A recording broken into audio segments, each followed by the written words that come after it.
Two students worked diligently on their research for the journal they were putting together. One student, a man wearing glasses, was intently summarizing and analyzing files on his computer. On the other hand, his companion was merely imitating whatever his colleague was doing. The glasses-wearing student, focused and serious, was Andrew. The other student copying his work was Simon. Simon, do your own research. Why do you keep using my research as if it's your own? Andrew's irritation was evident. It seemed that Simon had been regularly copying Andrew's work without contributing much himself. Aw, come on, Anne. I don't do it all the time. Besides, didn't the new gadget I gave you yesterday help you out? Simon retorted, bringing up the gift he had given to Andrew. I never asked for a new gadget. Why did you give it to me? Is this some sort of bribe? Andrew's frustration was palpable, his voice tense. No, not at all. I noticed your old phone was broken. I just wanted to lend you a hand. But you know, Anne, I'm fed up with studying. I just want to get a job already. Simon grumbled with a displeased expression. Andrew couldn't help but roll his eyes at Simon's complaints. If it wasn't copying, then it was Simon griping about not wanting to study. Coming from a wealthy family in Newcastle, Simon's life of comfort often made him unmotivated and averse to studying. Simon, if you keep thinking like this, you won't succeed in running a business or leading a community. Andrew tried to offer advice while remaining focused on reviewing his assignment. Simon responded with an irritated chuckle. He grinned, mocking Andrew's words. You know, in this world, money can buy anything. As long as you have money, you can get whatever you want. Andrew shook his head at his friend's nonchalant statement. Simon always held that perspective, believing that money could secure anything he desired. I don't think that's true. I believe hard work can make anything possible.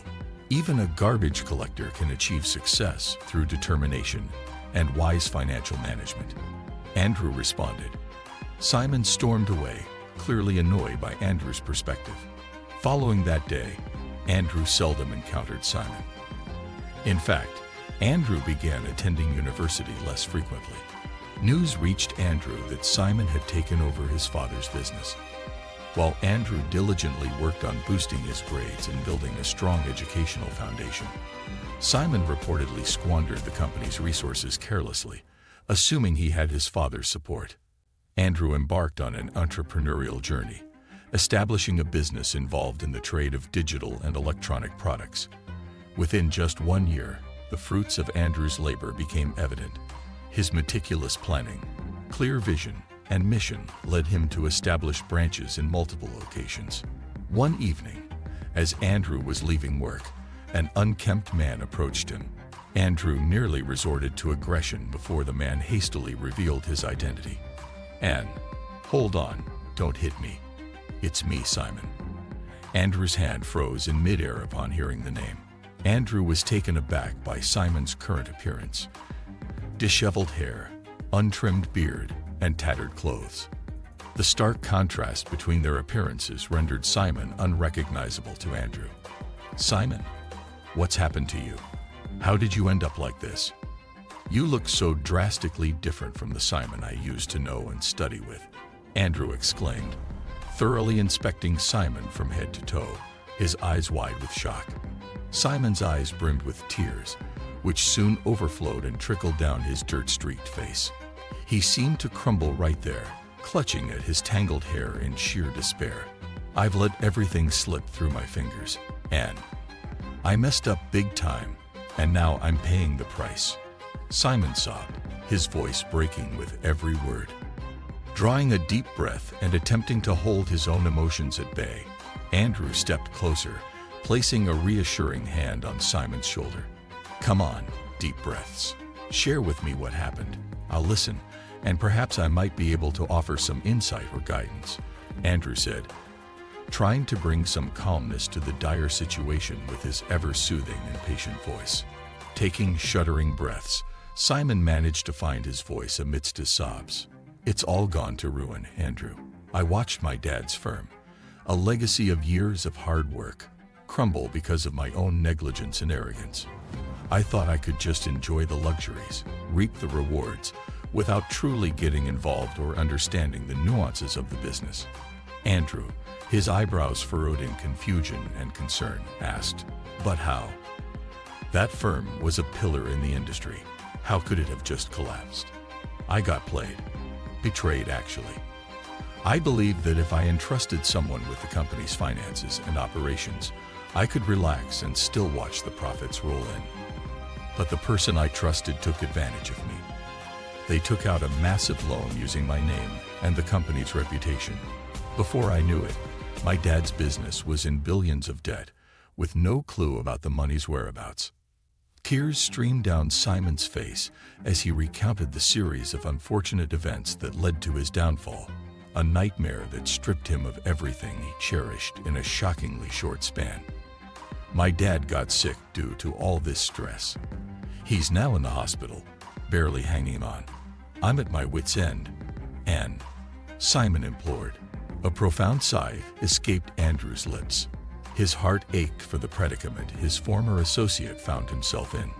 "Simon," Andrew began, "I always told you, never lose focus. Set a clear path and work diligently towards your objectives. I'm willing to help, Simon. But if you continue with your reckless spending, there's only so much I can do." Hope flickered in Simon's eyes. He grasped Andrew's hand, pressing kisses to it in gratitude. "I'm truly thankful, and without you, I'm lost. Those who once celebrated my success have vanished now that I'm at rock bottom." "I get it, Simon. Think of this mistake as a chance to learn.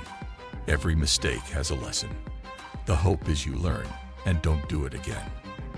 After that talk, Simon started to stay at Andrew's apartment. Kind Andrew helped Simon look better first. Then he showed Simon how to do business better. To start, Andrew gave Simon a simple job in his own company. This was to see if Simon had truly changed and if he would work hard. Every once in a while, Andrew told Simon it's good to make friends in business. But he also said you have to be smart about who you trust with big jobs. When you run a company, you're in charge of paying a lot of people every month. If Simon can't think like successful people, like Andrew, he might not do well. Having a lot of money is one thing, but if you just waste it and don't know how to run a business, it's all for nothing. It's like saying it's easy to throw money away. This story tells us that Andrew didn't just give Simon things.